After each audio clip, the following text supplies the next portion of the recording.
Bonjour, aujourd'hui je vais vous parler des deux causes du harcèlement dans la perversion narcissique. Le harcèlement, d'abord, c'est une attaque de l'identité de la victime. Et donc cette attaque, elle se fait par des violences récurrentes et intenses. Le pervers narcissique attaque l'identité de sa proie. Ces violences peuvent être psychologiques, verbales, sexuelles, on parlera alors de harcèlement sexuel, violence économique aussi, ou parfois violence physique. La violence porte atteinte à la dignité de la personne et aussi à son intégrité psychologique. Cette violence, c'est important de percevoir elle a des conséquences vraiment importantes au niveau de la santé mentale et de la santé physique. Évidemment, plus la personne est au départ déjà affaiblie, plus ces violences répétées portent atteinte à son intégrité. Elles portent atteinte à sa dignité. C'est par exemple par le biais de la calomnie ou de la diffamation que ces violences peuvent se faire. Donc c'est pour survivre que le pervers narcissique ou la perverse narcissique utilise le harcèlement. C'est une façon de survivre à son passé, aux violences subies dans son passé, mais qu'il a niées. Nous y reviendrons tout à l'heure. Il veut se venger de son passé. Cette hostilité explique pourquoi la victime est saisie de peur, voire paralysée par la répétition de ces violences. Et donc, c'est important de comprendre pourquoi le pervers narcissique attaque l'identité afin de prendre du recul et de s'en protéger. Alors, il y a deux raisons à ces attaques narcissiques. La première raison, c'est la volonté de détruire à cause de l'envie. Le pervers narcissique est envieux, fondamentalement envieux, et l'envie, elle se traduit par la volonté de destruction. Cette envie, c'est une envie des qualités que la victime possède et qu'il n'a pas. Pourquoi? Parce qu'il est dépourvu de vie intérieure, il n'a pas accès à ce qu'il ressent, à ses besoins, à ce qu'il désire. Il est uniquement dans la volonté de contrôle et de domination. Et donc, c'est une façon de survivre, mais qui le pousse finalement à ce moment-là pour se remplir son vide intérieur qu'il ignore, bien sûr, qu'il nie, à se remplir avec les ressources de l'autre. Donc la volonté de détruire chez le pervers narcissique est un élément essentiel puisqu'elle s'accompagne d'une jouissance à voir l'autre entrer dans un état de déchéance, une capacité aussi à maîtriser l'art de voir jusqu'où la victime peut souffrir et supporter la destruction sans s'en aller. Et donc, il maintient toujours le contrôle sur sa proie par des mécanismes de reséduction, de manipulation. Nous y reviendrons après. Et donc, plus la victime se laisse envahir psychiquement, plus ses repères se dissolvent, plus elle perd son identité et petit à petit la conscience de ce qu'elle aime, de ce qu'elle n'aime pas, de ce qui est important pour elle et donc de ses limites. Et ça, c'est vraiment un élément essentiel dans ce harcèlement, c'est qu'elle est envahie psychiquement pour que le pervers narcissique puisse prendre la place de son moi. Alors, comment y arrive-t-il? Eh bien, il y a différents moyens. Le premier moyen, c'est l'induction. Le pervers narcissique induit des croyances, des idées chez sa proie. Cette induction, bien sûr, est subtile, mais finalement, elle porte, quelle que soit sa façon de la traduire, eh bien, elle porte toujours le message « sacrifie-toi pour moi » et tu seras aimé, tu seras protégé, tu obtiendras ce dont tu as besoin. Et donc, évidemment, ce sont des fausses promesses qui accompagnent le langage mensonger du pervers narcissique ou de la perverse narcissique.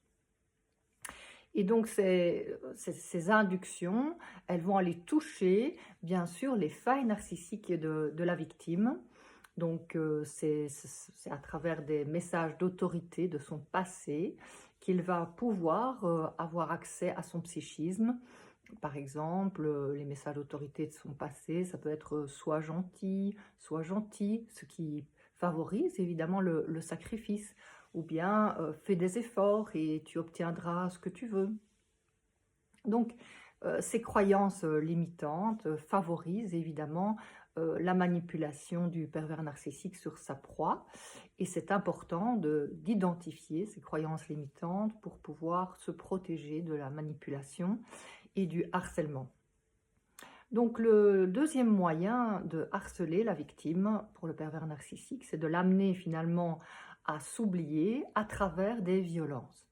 Donc les violences peuvent être psychologiques, ça peut être des violences physiques, verbales, sexuelles ou économiques. Ces violences, finalement, elles visent à faire perdre à la victime toute estime d'elle-même, à créer en elle un sentiment de honte qui finalement fasse qu'elle s'efface, elle s'oublie, elle néglige finalement ses besoins et abandonne ses valeurs. Et ainsi, petit à petit, ses limites s'effacent et le pervers narcissique peut s'approprier ses ressources. Un autre moyen, le troisième moyen, c'est l'isolement. Le pervers narcissique peut isoler psychiquement ou isoler physiquement. L'isolement psychologique, il peut se faire par le dénigrement de l'entourage ou bien utiliser l'entourage pour dénigrer la victime. Par exemple, dans un milieu professionnel, il va utiliser les collègues pour diffamer la victime. Et donc les collègues petit à petit vont s'éloigner de la victime, croire le discours mensonger du pervers narcissique, et celle-ci se retrouve isolée. Alors au niveau aussi bien de la communication qu'au niveau physique, ça peut être finalement isolé dans un coin, isolé dans un bureau, seul, sans outils de travail. Et donc cet isolement, eh bien, petit à petit va lui faire perdre sa force intérieure, sa confiance en elle et son estime d'elle-même. Elle peut finalement commencer à douter tellement d'elle-même qu'elle va adhérer aux croyances et aux volontés du pervers narcissique par rapport à elle. Et donc, ces violences ont un impact très destructeur sur l'identité. Un autre point, c'est l'isolement physique, par exemple. S'il s'agit d'une famille, eh bien, l'enfant va rester dans sa chambre, il va être exclu des activités, ou il va être amené finalement à ne plus avoir envie d'agir, il va s'immobiliser. Et finalement, désirer lui-même s'isoler à force de ressentir de la honte, des doutes de soi, finalement peut-être parfois une anxiété sociale tellement importante que cet enfant s'isole. Un autre point, c'est les jeux de manipulation. Donc le harcèlement se traduit aussi par des jeux de manipulation, puisque les violences, si elles sont constamment présentes, elles vont faire prendre conscience à la victime qu'elle est en danger. Mais par contre, si il y a en alternance violence et jeu de séduction, de manipulation, eh bien la victime doute d'elle et de ses perceptions. Et donc ces jeux de manipulation, ils sont là pour justement faire douter la victime et l'amener à un état de confusion mentale où elle va encore davantage être envahie facilement par la volonté du pervers narcissique et donc perdre son identité. Donc l'idéalisation peut être présente dans ces moments de manipulation où finalement le pervers narcissique va lui dire ce qu'elle veut entendre, lui faire de fausses promesses, et donc l'idéalisation, elle est à ce moment-là réciproque, puisque le pervers narcissique à la fois envie la victime et la victime idéalise le pervers narcissique ou la perverse narcissique par peur ou par finalement croyance dans les belles promesses du pervers narcissique et c'est aussi un mécanisme de défense par rapport à la peur de la violence. Donc finalement, l'idéalisation est aussi un mécanisme de protection. Un autre point, un autre moyen d'exercer sa destruction pour le pervers narcissique, c'est la diffamation, la calomnie. Le pervers narcissique voit assez rapidement qui évolue autour de la victime et qui perçoit ces jeux de manipulation, qui perçoit son intention de détruire. Et donc, il va diffamer et calomnier les personnes qui pourraient soutenir la victime dans son identité, qui pourraient l'aider à échapper à son emprise. Et donc, cette diffamation, cette calomnie isole encore plus la victime et lui fait adhérer à la volonté du pervers narcissique. Donc cette perception, évidemment, si elle s'accompagne en plus de dénonciation, si l'entourage essaye d'éclairer la victime sur le danger qu'elle court, eh bien là, il va redoubler évidemment sa diffamation, sa calomnie, afin de faire perdre confiance la victime dans ses liens sociaux et l'isoler complètement.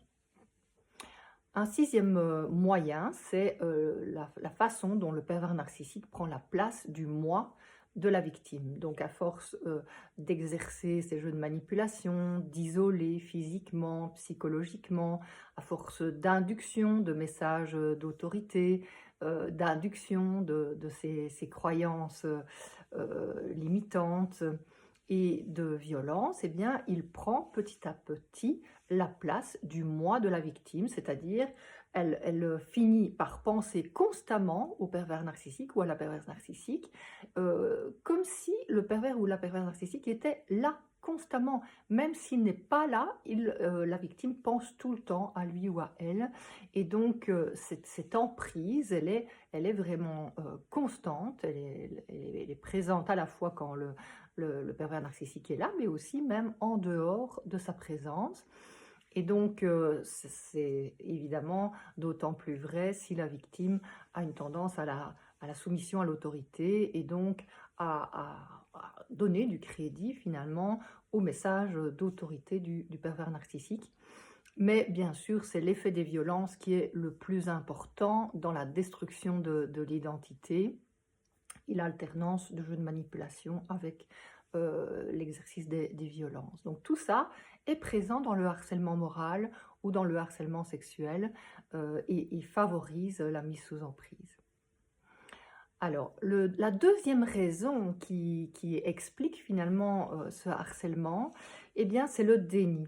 Le pervers narcissique est dans le déni de sa vie intérieure et ce déni est vraiment un mécanisme de survie pour lui.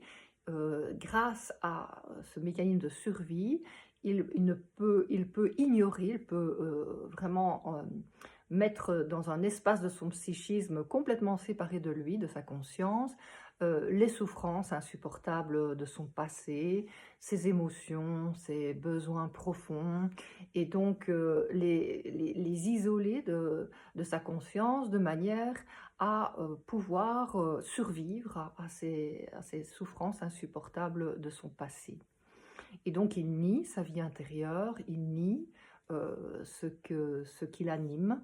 Et c'est pour ça qu'on dit qu'il est vide, au fond, c'est un vide lié au fait qu'il n'est pas connecté à lui-même, il n'est pas connecté à ce qu'il ressent, sauf la rage narcissique et la haine. Et donc ce déni de la vie intérieure est très important chez lui et explique pourquoi il est très rigide dans sa façon d'appréhender le monde, en noir et en blanc. Donc c'est ce déni qui lui permet de survivre. Et donc le déni, c'est aussi le déni de l'autre, le déni de la différence. Et ce déni de la différence, il s'explique par le fait que l'autre est pour lui une menace. Dans les souffrances intérieures qui l'animent au fond de lui et qu'il nie, eh bien, il y a la perception que l'autre est une menace une menace, que l'autre est hostile et veut le détruire. Et donc, cette perception que l'être humain est mauvais est vraiment la conséquence des violences, des souffrances qu'il a endurées dans son passé. Parfois, c'est vraiment des violences psychologiques, verbales, sexuelles. Toutes les formes de violence peuvent avoir été présentes dans son passé, ou des négligences, l'ignorance, finalement, un déni de son identité qui finalement il répète à travers la relation d'emprise avec la victime. Et donc ce déni de l'autre, eh bien, va l'amener à attaquer son identité. L'autre est mauvais, et donc en anticipant que l'autre est mauvais, il attaque et il se protège de cet autre qui lui veut du mal. Il projette et il injecte en l'autre tout ce qu'il ne veut pas voir en lui, notamment ses souffrances, ses souvenirs de la malveillance de l'autre, ou de son ignorance, de son existence. Et donc, ce déni est très important dans les causes du harcèlement moral ou sexuel du pervers narcissique envers sa proie. Et donc, c'est très important de comprendre ça, parce que du coup, on peut prendre du recul par rapport à ces violences et voir finalement que tout ce qu'on observe là, ce n'est pas, on n'est pas concerné par cela. Hein. Donc, si on est diffamé, calomnié, eh bien, finalement, ce n'est que la perception du monde du pervers narcissique. Ce n'est pas de soi qu'il s'agit, c'est de la perception du monde qu'a le pervers narcissique depuis l'enfance. Donc prendre du recul par rapport à ce mode de fonctionnement du pervers narcissique aide vraiment à protéger son estime de soi, et de ne pas se laisser anéantir par ce déni de l'autre qui est très présent chez le pervers narcissique et qui le pousse au harcèlement. Donc, si vous voulez en savoir plus, j'ai écrit Les pervers narcissiques sans questions-réponses aux éditions Ellipse, et Les pervers narcissiques, récits et témoignages, également aux éditions Ellipse. Ils vont beaucoup plus encore en détail dans l'explication de ces mécanismes psychologiques et relationnels présents chez le pervers narcissique, afin de mieux vous en protéger. Si vous avez aimé cette vidéo, vous pouvez mettre un j'aime, et je vous dis à bientôt.